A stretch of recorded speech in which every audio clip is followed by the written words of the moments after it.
We're back. Another episode of Dynasty Theory. What's going on, Mitch? You were so excited. You jumped on the stream 2 hours early today. Well, we always put it in Eastern time. So like if we're going on at 10, we always talk in Eastern time. But you did say 10 a.m. your time.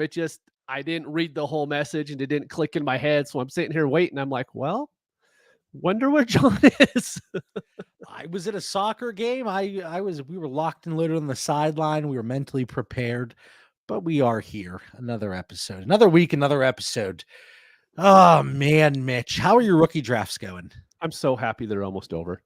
Like, I love the fact from February to, middle of May where we are now, we're talking about rookie draft values all the time. And hey, I'll trade this veteran for the 106. I'll trade this veteran for the 208, whatever it is.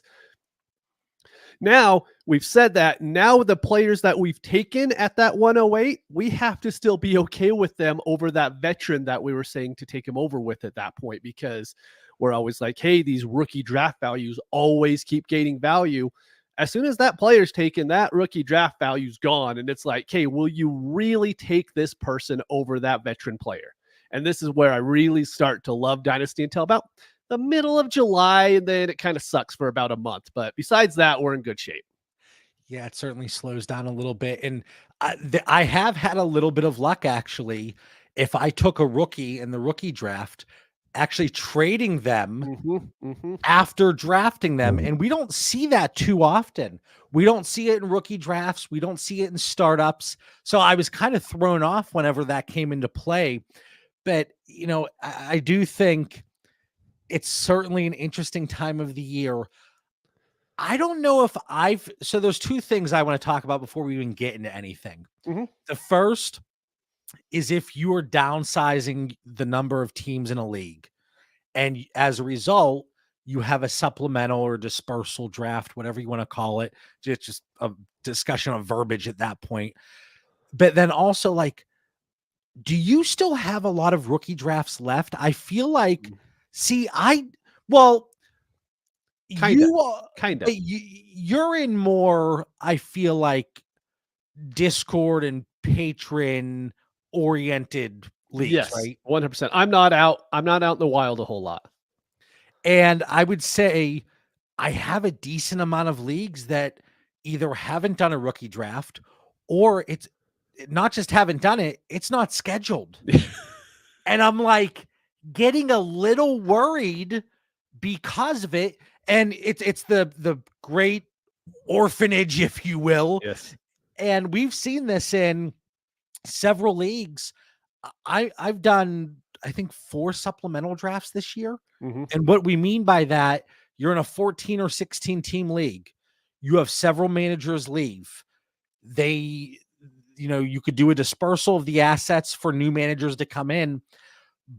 But especially if they're on my fantasy league, people aren't taking those orphans over. People aren't interested, especially if the teams aren't in great shape.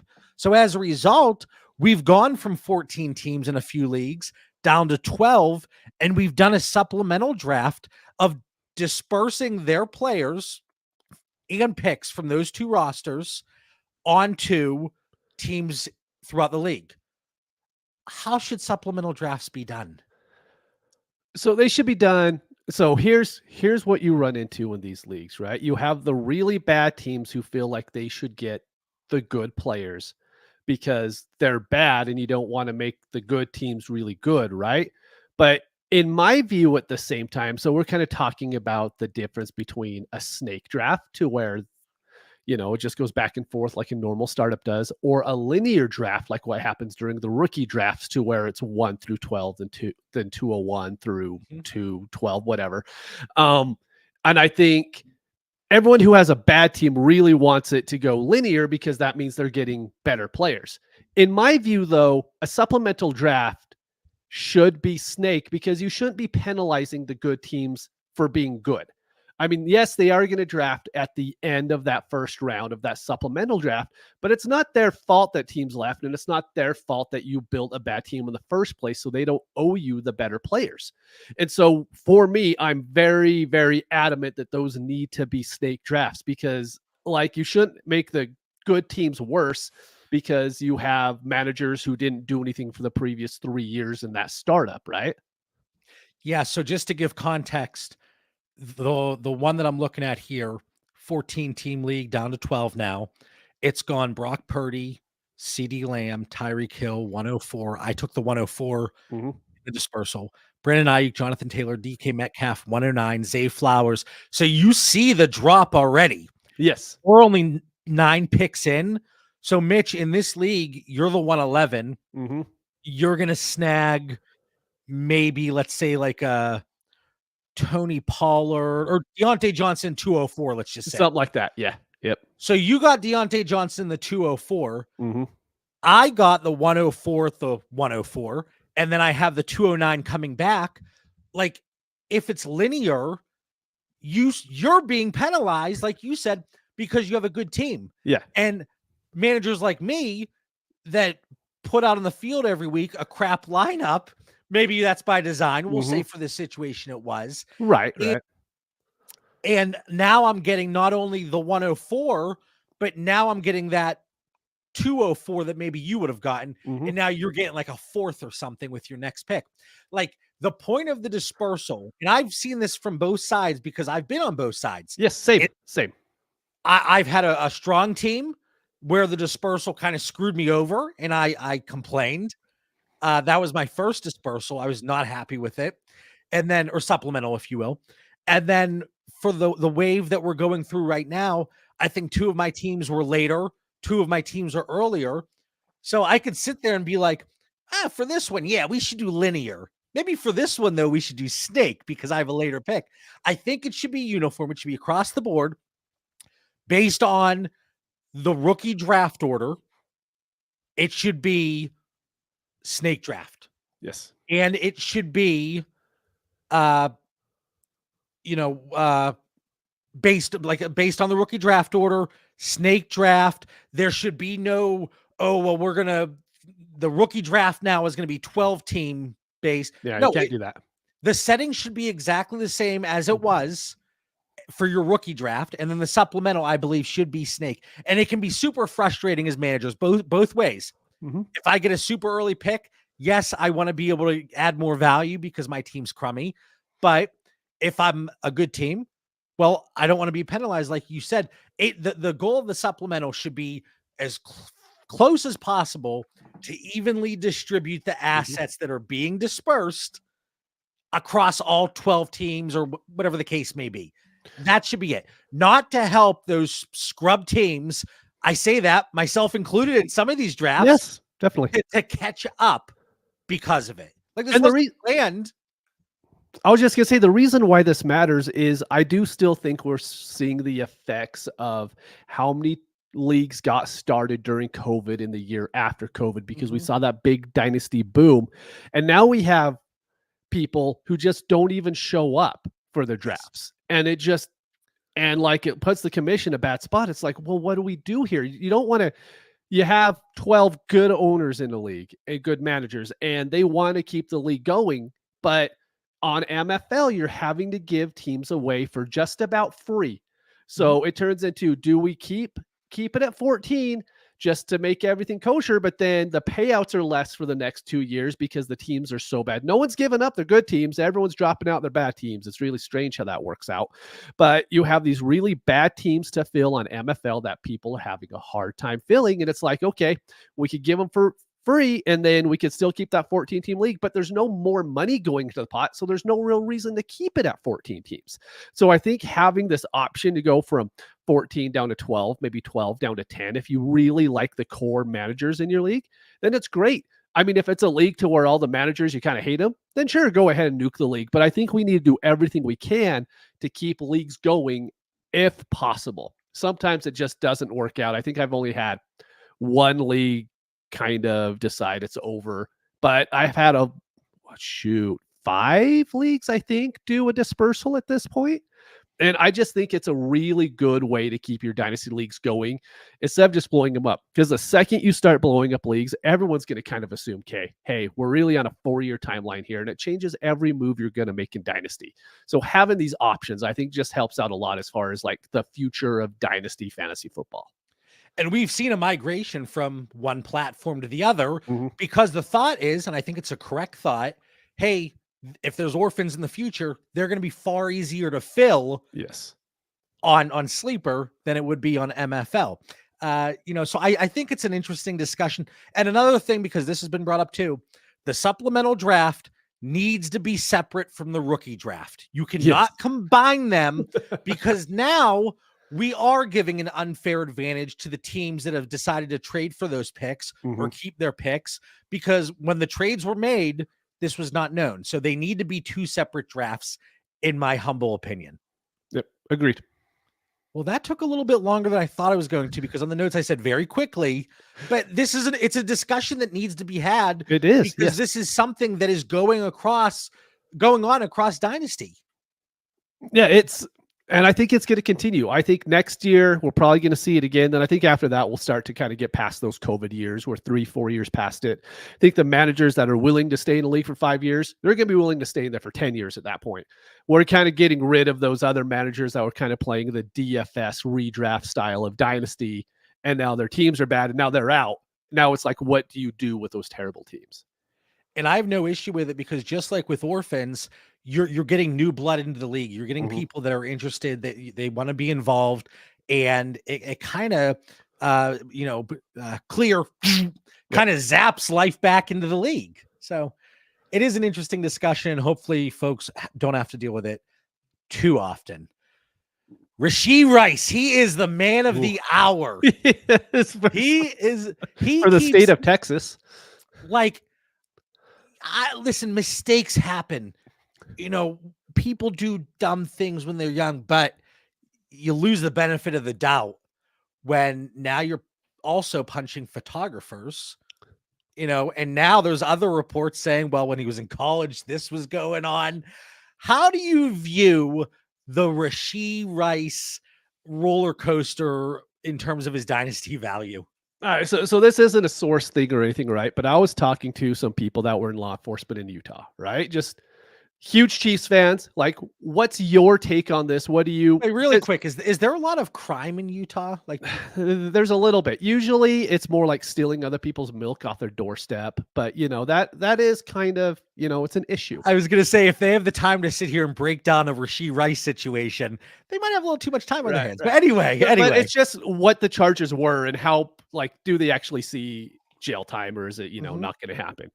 And they're both pretty adamant that, like, no, these are like legit real charges. And that was when that first thing happened. Now ever since, it's like punch the photographer and the other stuff that's going on. For me, at this point, Rashee Rice isn't good enough for me to care enough to have him on my dynasty roster. If he was AJ Brown type good, I'm going to be like, you know what? I'm going to kind of fight to keep this guy. I might try to go get him undervalued. In my view, he's a fine wide receiver. I don't even know if he's good, but he was the best wide receiver for Patrick Mahomes last year, and they went out and spent a first-round pick on Xavier Worthy. So in my opinion, and brought in Hollywood Brown for the year. Yeah, and brought in Hollywood Brown. That's a good point. And so it's like, I don't see a point in even trying to trade for him as an undervalued asset, because I don't know if he's going to be that much of an asset this year. If he gets an 8 or 9 game suspension, which I do think is on the table, his dynasty value is going to be nothing. Because then you're getting Worthy the first 8 games with Mahomes to build rapport with him. Same thing with Hollywood Brown. And it's like Rashee Rice could come back and be the 4th, 5th guy as far as target allocation, that offense. And all of a sudden I'm like, cool, it wasn't Scotty Miller who was Justin Watson is the guy I'm thinking of, right? That's a Pittsburgh kid right there. It's like, yeah, you can start him, but you don't want to on any dynasty roster. And Rashee Rice is that guy for me now. His value has certainly taken a hit. He's fallen in my tiers. The first situation, like, so dumb. Yes. And luckily nobody was hurt. Nobody was killed. Like, so first situation, okay, just a really dumb situation. Hopefully nothing comes up again. But real quick, immediately after that situation, he came out, he's like, completely my bad. We're going to do everything we can to make it right, which NFL players don't do a lot. So after that first one, I'm like, okay, all right, that's not terrible. But then keep going. Then he fucking punches a photographer and tells him he texts the photographer, apparently, allegedly, and says, hey, come back here, to punch him. What are we doing? Can you imagine? Okay, we're in Canton, we're hanging out with everybody. You go to another bar, and I'm, I have a few drinks in me, and I'm like, feeling a little angry. I don't know why in this situation. Maybe we had a debate about Russell Wilson. I can see but that. I go, Mitch, come here real quick, and I text you, and you come over, hey, what's up? And I just clock you. People would be like, what is going on? I mean, would we still do the podcast together if that was a situation? I think we could. I mean, we're states apart at that point. I think that's fair. Just so dumb. Yeah. Anyway, so Rashee Rice, wide receiver 42 according to Fantasy Calc. His Dynasty Daddy 90-day high is wide receiver 19. It's down to 27. But again, the Dynasty Daddy ADP, like once more startup drafts take place, we're going to see that drop and drop and drop. I know you don't see him as like the AJ Brown talent, Tyreek Hill. We kind of, he has all this stuff going off the field, but he's just a tremendous talent on the field. But he's good at football. Yeah. He's tremendous at football. For Rashee Rice, I know you mentioned all that, but is there a situation where now if you're a team that is not contending, you were looking to enter a rebuild, this gives you an opportunity to move off of an aging asset? I think that's a good point. Like if you could get off Keenan Allen or even Devontae Adams, of course, Devontae Adams, you're going to want a piece added with Rashee Rice to get him. But I think that's a really good move because those guys are hard to move in the first place. We could be like, oh no, don't trade him for Rashee Rice. He's not going to turn anything. Trade him for this other asset. There's not a lot of people that are looking to trade for Devontae Adams, Hopkins, Keenan Allen in the first place. So sometimes if you could get that older vet off your team for a good asset, or an asset like this, it's a good time to do it.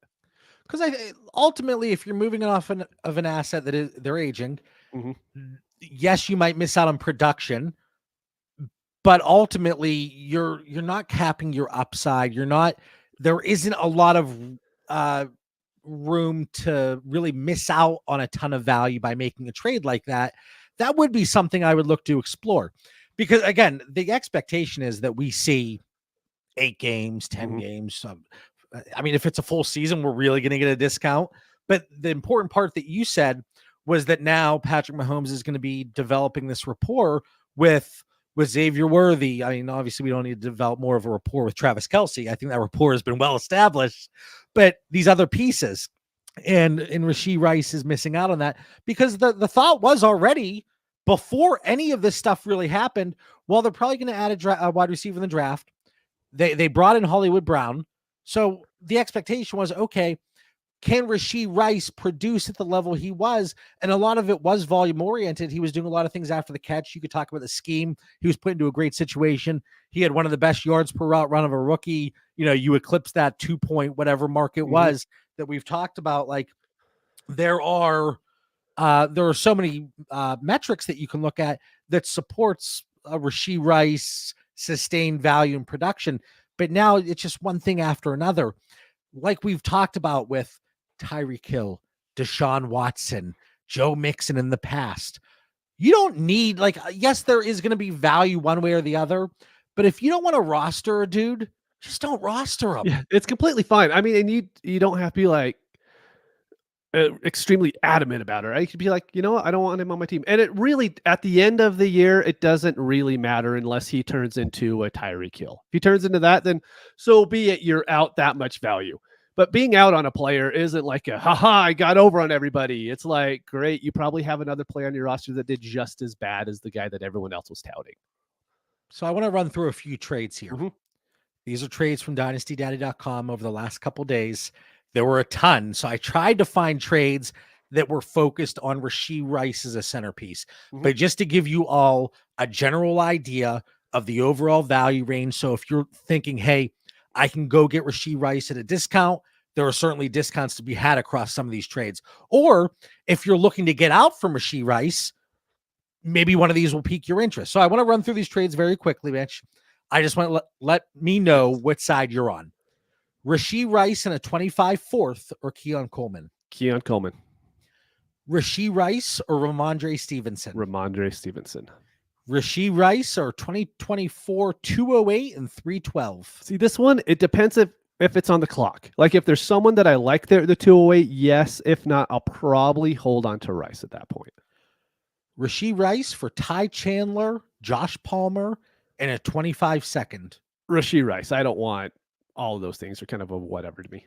And if you're watching live, if you're in the chat, if you're watching back on YouTube, drop a comment here like, oh, I strongly disagree, or yeah, let's go against Rice on that one. Rashee Rice or Romeo Doubs and Jerry Jeudy start 11. Jerry Jeudy and Doubs. I would take probably. Really? Oh yeah. I'm completely okay with that. Okay. There's people that like Jeudy still, man. I think you could get out of Jeudy. I know. Rashee Rice, or let's try to do these in order here. So Rashee Rice or 203 and Treylon Burks. 203 and Treylon Burks. Rashee Rice or 204. 204. Rashee Rice or 207. It's kind of the same as that 208, right? I want someone there that I like. And then Rashee Rice or 25-second. It depends. If he's going to a contending team, then no, I don't want the second. If he's going to a team that I don't have faith is going to be in the playoffs, then I'll take that second. All right. So to run through this, for me, I'll take Rice over Coleman. I will take, what did I say? Rice over Coleman. I'll take Stevenson over Rice. I'll take Rice over the 208, the 27, the 204. I'm going to give the Mitch cop-out answer. If there's a player if there's a player that slips that I think shouldn't be, I'll take the 204. And then I'm going to take Rice over the Ty Chandler package, the Romeo Doubs package, and I'm going to take Rice over the 25-second. But again, we're seeing varying viewpoints here where I am far more willing to move some of these packages or these lesser seconds for Rashee Rice and just sit on them and see what happens. Whereas Mitch, you're more than willing to kind of cash out, but it's not going to be a package including scraps like Ty Chandler and Josh Palmer. Right. Yeah. I mean, there's going to be people who still really like Rice, and it's fine. I mean, there's nothing wrong with it. It's just, where do you value him in your mind compared to the other wide receivers? And if you still have him a lot higher, then by all means, go out and get him. And this is what I love. Wes in the chat, Rice in all of them so far. Yeah. Right below it, Remdog. So far, I'm with Mitch on all of these. That is what makes Dynasty so fantastic. And that's what makes it interesting when things, crummy things off the field that take place. It does present opportunities from a Dynasty perspective, one way or the other, on how we're going to be able to position ourselves and move or acquire these assets. It does. And I don't want, if everyone goes back and remembers the Tyreek Hill thing, there was a thing that came out and said Tyreek Hill broke his kid's arm or something like that. I sold Tyreek to you for a following year second. Yes. Kicked me in the head. And that's the thing. I mean, and it's not like, hey, I want to go get this child abusing, allegedly guy because, hey, I could get good Dynasty value. It was, his talent was so far exceeding. It was like, even if he's out of the league, it's probably worth a shot at this point. And if you believe that for Rashee Rice, then by all means, go out and get him. Yeah, that was a big panic sell for me across the board with Tyreek Hill. And you do that a lot less now. Like, you're more willing to go out and get these assets. Now I'm like, you're a shitbag person. Come to the Bauer Club. Come on. But you're only worth the 301 now. I know, right? And I would like to think that it goes without saying, but I always like to reiterate, when these situations come up, it's always about Dynasty and on the field. Yes, without a doubt. Certainly never advocating for trash bag behavior. Mitch, I was going through. I pulled your rookie shares on dynastydaddy.com because you can do it for Sleeper because they have the open API, whatever the lingo is. I saw Bo Nix was up there, but who are your most rostered rookies so far at this point? I mean, right now, just off the top, it's Polk, Estime, Caleb, Worthy, McConkey. Have a lot of May. But I'm pulling mine off MFL too. So if they're a little bit different than what you have, that's the reason why. But I do have a lot of Bo Nix. talk to a lot of people in the DMs. They're sitting there at the 109, 110 in rookie drafts. And I'm like, dude, if you don't have quarterbacks that you love, I would rather take a shot on Bo Nix than Xavier Worthy. Just the hope that they could solidify that quarterback 2 spot on your team going into the next rookie draft, I think it's a lot bigger than hoping Xavier Worthy is that lotto ticket that turns into the person we talked about 400 times on this podcast already is Tyreek Hill, Yeah, every young receiver is turning into Tyreek Hill. Every single one.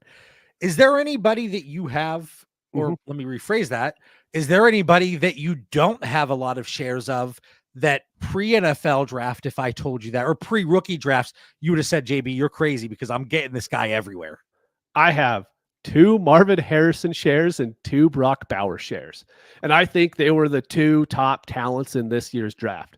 But it's like, if you don't have the 102, then you're not getting Marvin Harrison, because I wasn't willing to take him at 101 over Caleb. And then Brock Bowers, usually there was just people who grabbed him before I could. Like, there was a lot of times I'm like, hey, he's going to drop. I'm going to be in good shape. They didn't. And then another one just a little bit further down was Jonathan Brooks. For whatever reason, I only have 1 share of him, and I have 8. Let's see. I have 8 of Trey Benson. And it's like, how does that work? Because they're pretty much equal in value. Brooks is like 1 spot higher, right? But I have 1 of him and a whole bunch of Benson. And I'm like, I don't know really how that worked out, because to me, it's pick whichever one you want in the better situation, right? See, I disagree, because there has been a difference in drafts I've seen between Brooks and Benson. Jonathan Brooks right now, his ADP is 11 overall. His most common pick across 62 drafts I've tracked, he's pick 11.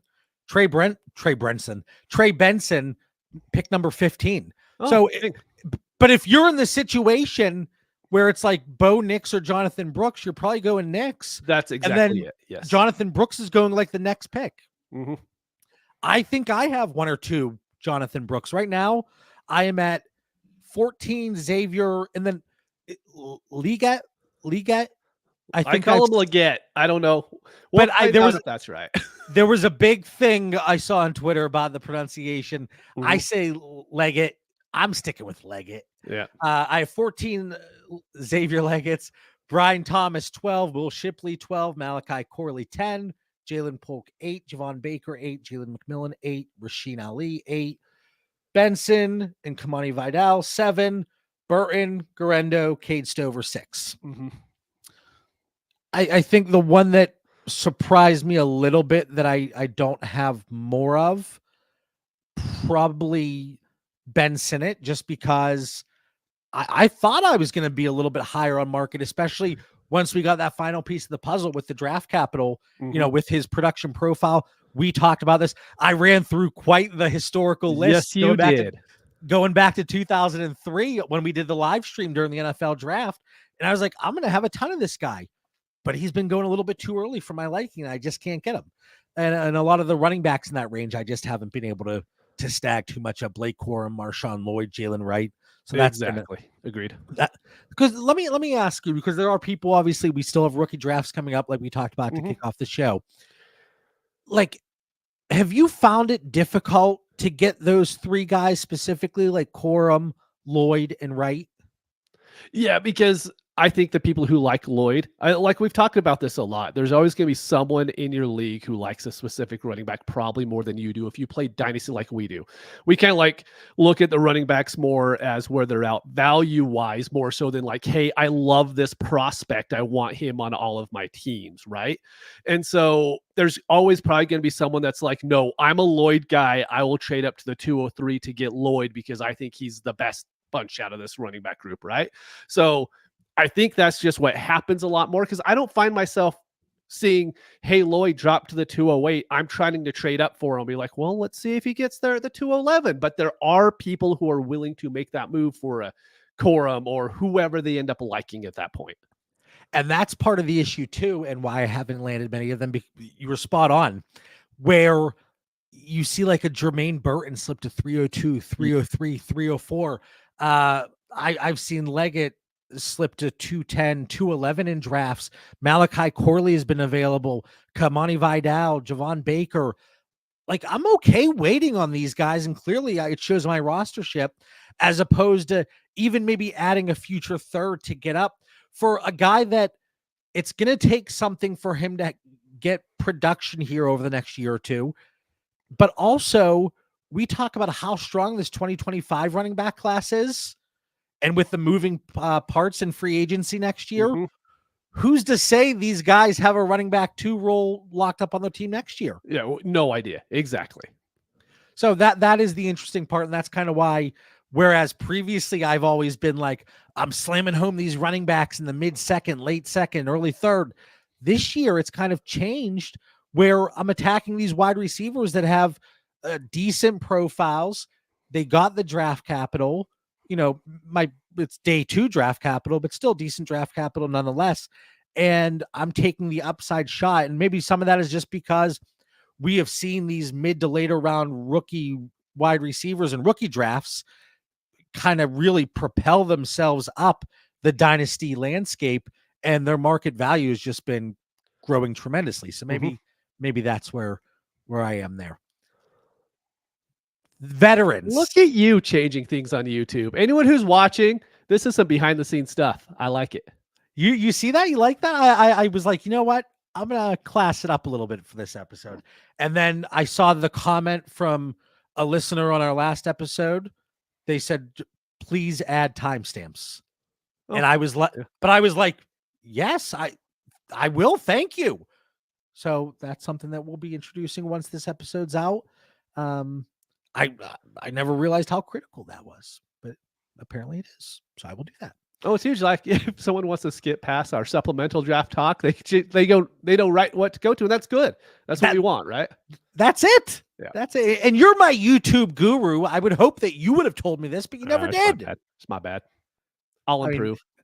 I mean, it's kind of common sense. Wait, if you move a certain way, I know. I'm trying to get my head up a little bit higher. Just trying to keep it normal. Yeah. It looks like he's about to pick your nose. It is. Yeah. We probably should have flipped those. It's all right. I didn't think about that. Like if we get down there. All right. I'm a jackass. Okay. Now there are veterans that we still want to talk about this time of year, believe it or not. Yes. And we are seeing the situation, and we see this every single year. 101 or this player, 106 or this player.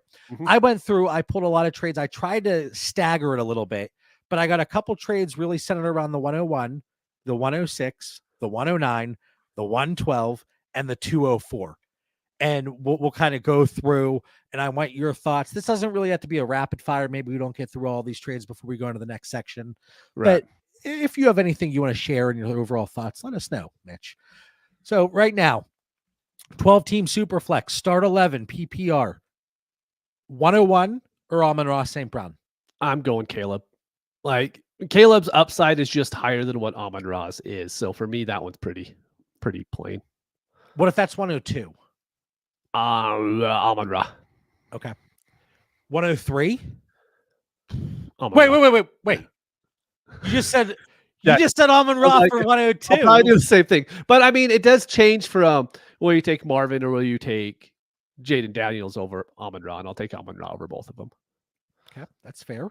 Does the start 11 change anything for you? Because obviously it gives the positional players a little bit of a bump. Not really. No. Okay.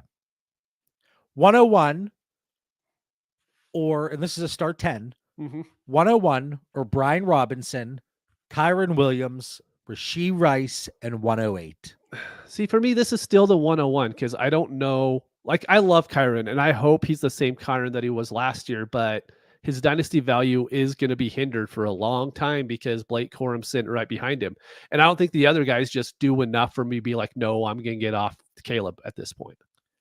There's not that there isn't risk with Caleb Williams, yeah. But think about those pieces and the range of assets. Brian Robinson, risk. Kyron Williams, certainly unknown how it's going to be moving forward. Rashee Rice, risk. Yes. 108. Like, where would that 108 need to be? 105-ish. If I could get into like Malik Neighbors area, I would be willing to kind of make that move because I'm like, all right, there's some upside there too. I just think Brian Robinson, Kyron Williams, Rashee Rice. Well, take Rashee Rice out of it. Brian Robinson and Kyron Williams are probably at the top of their dynasty value, right? Like Brian Robinson isn't gaining any value. Kyron might regain a little bit, but there's just so much guesswork there that I would rather go with kind of, quote unquote, the more sure thing in Caleb. Sorry. No, and like, have you tried to move Kyron since the draft? Yeah, you can't. I mean, you don't get anything good for him. No, just not getting counters. Like it's been challenging, and rightfully so. Again, you bring in a back in Blake Corum. It's like, well, he kind of does a lot of the things very similarly to Kyron Williams, and it's not like Kyron Williams has the draft capital. They're heavily invested in him. Yeah, he performed well, but could he lose some touches, or is Blake Corum really just the contingency plan? Like let's run Kyron, and then we'll throw Blake in, and we're not going to miss a beat. Yep. Or do they go more 50-50? So time will tell, but I'm with you so far in the first two trades, 101 on both. 101. Now this one is a start 9. So we've gone from start 11, start 10 to start 9. 101 are Kyler Murray and Jonathan Taylor. Kyler Murray and Jonathan Taylor. I mean, they're the two of the top guys at the position, or you could get hopefully the lotto ticket and Caleb that ends up being better than them. But right now I'm taking those two vets in a heartbeat. What does Jonathan Taylor need to drop to for you to switch? What if it is Kyron? What if it's ETN? Yeah. See, I would keep Caleb. I wouldn't want ETN. Yeah. Okay. So I have ETN, Achane, Williams, and Barkley all in the same tier. Right. Yeah. I mean, I could probably talk myself into someone like Barkley just because how elite of a talent he is, but everyone else, I'm probably going with Caleb. What if we go Kyler and Chris Olave?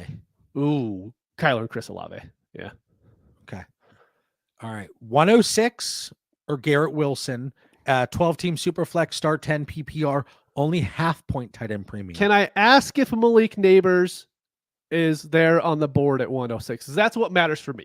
If Malik Neighbors, if you look like he's going top 5, then I'll take Garrett Wilson. But if it's Garrett Wilson versus Malik Neighbors, I'll take Malik Neighbors. Really? Yes. All right. And for the record, we're going to go off of this rookie draft tracker from 62 drafts. Caleb, Marvin, Jaylen, Malik, and Brock are off the board. Yeah, so you have Drake May, JJ McCarthy, or Rome Odunze. I'll take Garrett. Yeah. Okay. 12-team Superflex, start 10 PPR, half-point tight end premium, 106 and 406, or Brock Purdy. Brock Purdy. Is there, what if that's Malik Neighbors? I'll take Neighbors.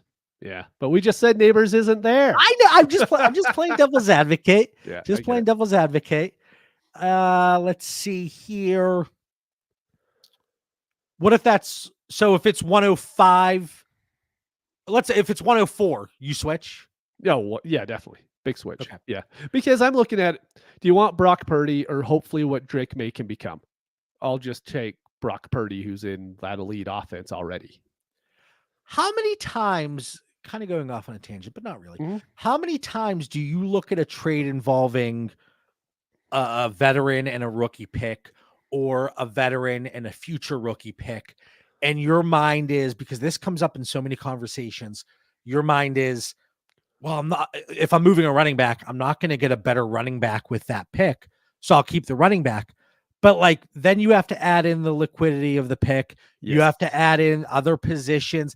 And I feel like to an extent, people get that tunnel vision. Well, I'm not going to replace him with a better quarterback, Brock Purdy being the case here. Yeah. Like, does that ever come into play with you? Or is it just like overall, I'm just concerned about value? The hard thing is, I really think you hate to say it's league dependent, but it's league dependent, because if I'm in a highly active trading league, I'm going to want the 106 because I'm pretty sure I could turn the 106 into a lot more than I could turn Brock Purdy. But quite frankly, there's a lot of my dynasty leagues that aren't very active. So it's like, okay, what player can I be happy with if I can't move off of that asset? So that's Brock Purdy. Very fair. Here's a question from Cole. Saw Caleb, which was at 102, Pickens and Khalil Shakir for Jamar Chase in a 12-team Superflex. Take Caleb. Yeah, like Jamar Chase, wide receiver 1, wide receiver 2 in Dynasty. I mean, awesome pick. But I mean, Caleb can be worth more than him in as little as like 3 to 4 months. I mean, might not even take that long. It might take a couple hype videos in August, and all of a sudden Caleb's going before him in startup drafts, which is easily in the range of outcomes. It's probably more likely the outcome than Caleb is never worth what Jamar Chase is. And then you get the extra assets. 109 or James Cook? Oh, 109. And I picked 109 specifically because there is a very big tier break. Yes, there is. So when you look at their average pick, Caleb Williams is 1.2, Marvin 2.0, Jaden Daniels 3.5, Malik 4.1, Brock 5.9, Drake May 6.0, McCarthy and Adunze 6.8, Xavier Worthy 10.7. It's a huge. So you are seeing 8 guys that have that average of 6.8 or better, and then you have a huge drop. It's four spots, but that's a big drop. It is. So I chose 109 specifically for this exercise, but you're still 109 over James Cook? Yes. 109 or Tank Dell? 109. Where does that pick have to be to take James Cook over the pick? Oh, James Cook over the pick? Let's go back probably to that 112-ish. Yeah, 201, right around there. Tank Dell, where does that have to be? Same? About the exact same, to be honest. Yeah. 109 or Jordan Addison in a 25 third? 109. I'm just not a huge Addison guy. 109 or Saquon Barkley, start 9? 109. Really? Saquon is on a second contract now on a new team, and that team loves to do different things with the offense, and you just hope he's going to get the work that he did. He probably will, but with the Eagles, you just don't really know what they're going to do with their running backs. And I say really, like it's out of this world, unheard of. I actually have Barkley wedged in between a tier, 108 above him, 109 right below him. So like it's right there. Yeah. DK Metcalf or 112 or Metcalf 112. Smash. Baker Mayfield or 112. Baker, I guess. I mean, if I'm willing to take Bo Nix at 109, I better be willing to take Baker at 112. 112 or DeAndre Swift and Devin Singletary? 112. 112 or Daniel Jones? 112.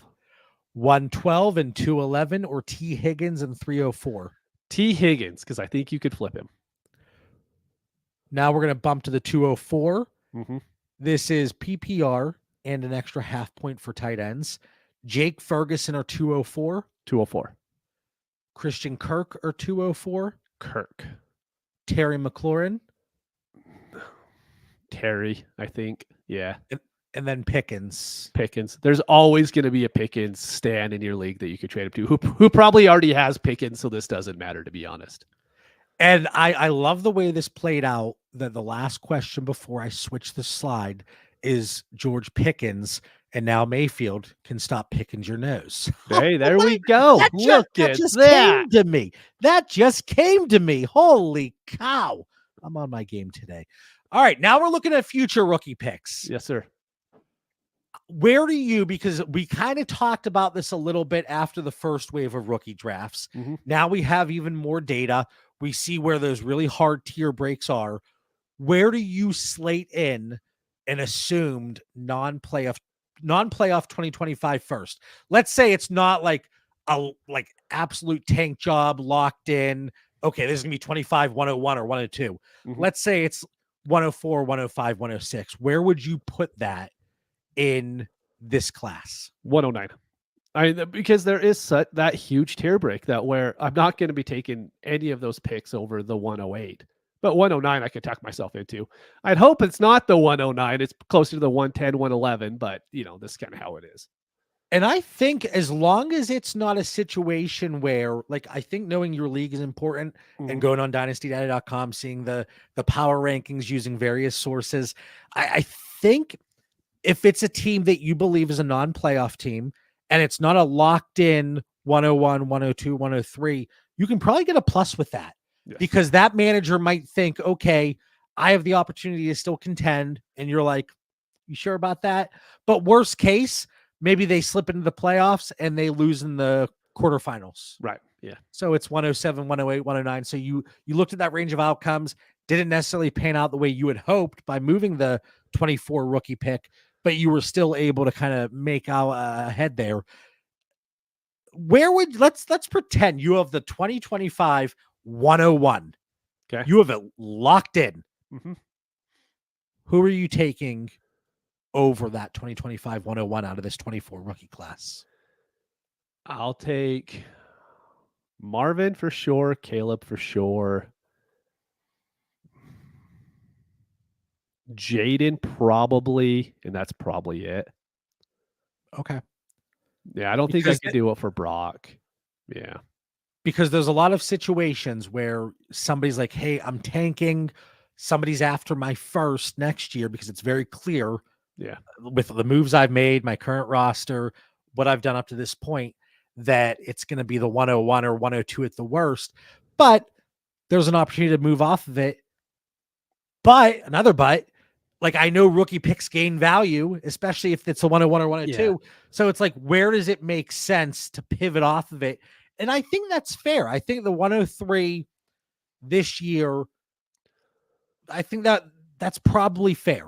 And I think it has a lot to do with how your league decides its rookie draft picks. If it's off potential points, there are teams who are willing to completely gut everything to get that 101.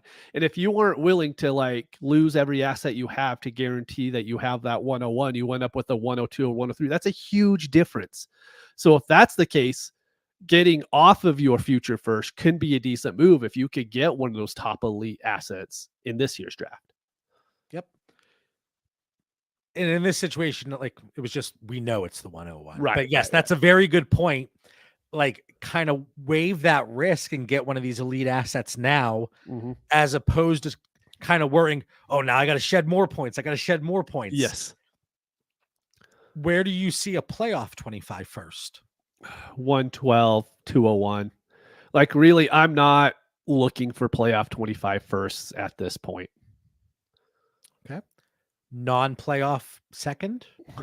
Same. I mean, I really hate to be cop out on these, but I'm not looking to trade for 25 seconds at this point. I think I'd much rather trade for veteran players that will help me this year than trying to trade for future second. If it's a complete rebuild, I'm going to want multiple pieces. I want seconds in 25 and 26 if I'm moving my 207, right? I was just going to say, if you have that 205, 206, 207, would you move off of it for 2 future seconds? Yeah, it would have to be that way. And I'd have to be able to look at that team and be like, yeah, this 205 isn't really going to help them compete. I don't think they're going to be that good, but I could get 2 earlier second round picks moving forward. Okay. And then where would you put, it's a random 26 first? And then, again, all of this discussion centered around a 12-team format, super flex, tight end premium. So if you're in a 14 or 16-team league, there's going to be an adjustment. But for the sake of this conversation, where would you throw that 26 first, Mitch? 202 through 204. Like they're kind of hoping to trade up for Trey Benson. They're like, hey, Trey Benson's my guy. I'll give you my 26 first. I'll do it then. But I'm not giving up any first this year or even the 201 probably because there's going to be a guy there that I probably like more. So if you had a 26 first, kind of aligns with that pick that you'd use on a Michael Penix, maybe. And it goes, see what you're doing here. I get it. No, but I like it. Yeah. As fun as that discussion was around Michael Penix, ultimately, I don't think we really were all that far off. No, we're not. But that's not fun. I know. Okay. 12-team Superflex, start 9, half PPR, an extra 0.75 for tight ends. 2024 111. Or Najee Harris and a 25 first. Najee and the 25 first. Yeah, I mean, that's a great trade. Because worst case scenario, let's say you hold on to that pick. It's the 112. You're still getting a hopefully productive asset there. Yes. Like that one, I think is going to be an outlier. Xavier Worthy or a 25 first. I'll go with Worthy. I know we're gonna be like, it could be the 101 or the 112. Then of course I'll take the 25 first, but with a little bit of an investigation into it, I'll probably take Worthy in 85% of instances. Okay. Rome Odunze or Tank Dell in a 25 first. Rome. Okay. Where are you on that one? I think I would take Really? take Tank Dell in the first. Yeah. I think. I just saw B Hart's comment. I mean, I'm not. What I mean, I know I'm hilarious usually. But I don't It was know what- probably just for the whole show, to be honest. The last 50 minutes is a laugh my ass off John Bauer. I get it. I genuinely can't believe it's been 50 minutes already. Like where we are. I was so excited to talk about this today. I really was. 12-team Superflex start 9, half PPR, extra half PPR for tight ends, 103 or 25 first, 26 first, and Kadarius Toney. At least you're getting Toney. The 103. I think I would need probably close to 2.5 firsts, and Kadarius Toney does not count for half a first at this point. What if it's 25 first, 26 first, and 203 this year? And I would make that move. Yeah, I'd be okay with that. And then if it's just a 25 first and a 26 first, assuming middle for both of them, what does that 103 need to be? 106, 107-ish. Okay.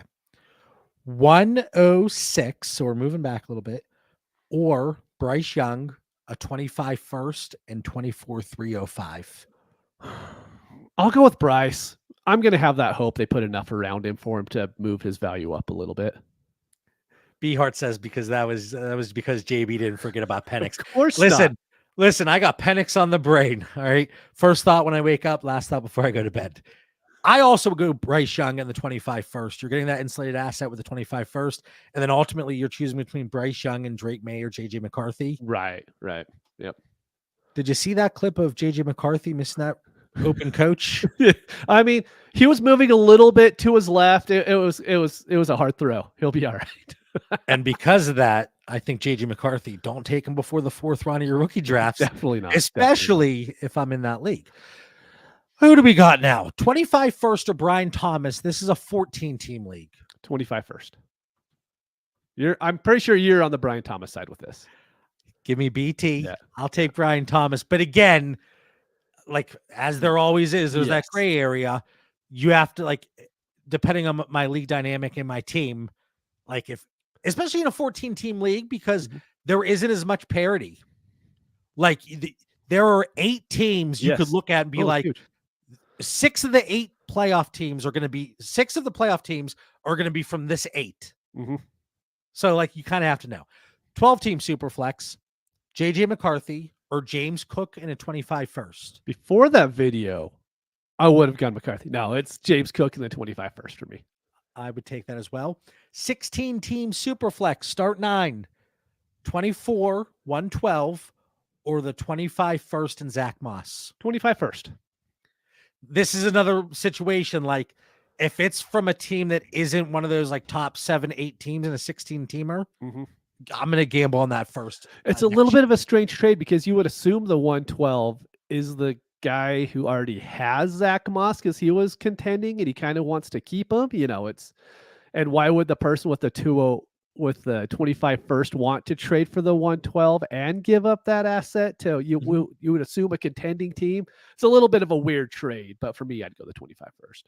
It really could just be one of those situations. It's like, okay, I know I need to add like late second value to get it done.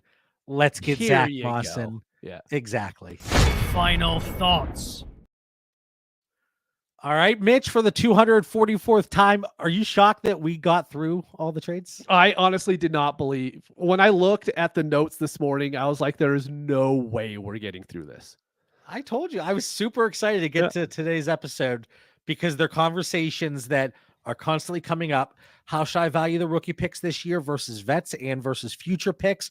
And I think, and I hope this was a very valuable discussion. So Mitch, like I said, for the 244th time, what do you got for our listeners' final thoughts? This is just a hope. This isn't really a final thought. It's a hope. I still have 4 or 5 leagues to where people haven't even paid for this year yet.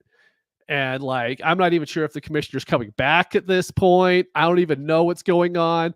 If that's the case, instead of doing a supplemental, maybe it's okay to be like, you know what? We don't have 5 members paying at this point. It's a 12-team league. We only have 7 teams paid. You got to make a decision at some point, and we're halfway through May. So just at least let your commissioners know. It happened to me. I had a rookie draft. I'm a terrible commissioner because I allowed it to happen. The guy hasn't been in the league for like 6 months, and I didn't even notice. So just at least be like hey, I'm not coming back. Like, I know that would be very difficult.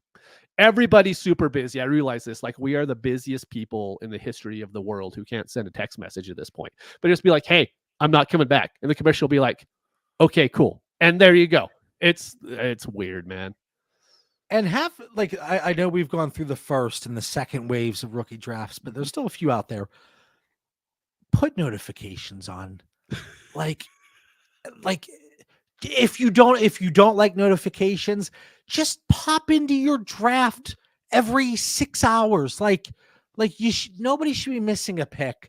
Like, I don't know. Like, if you're at work and you can't have a phone, go take a shit once in a while.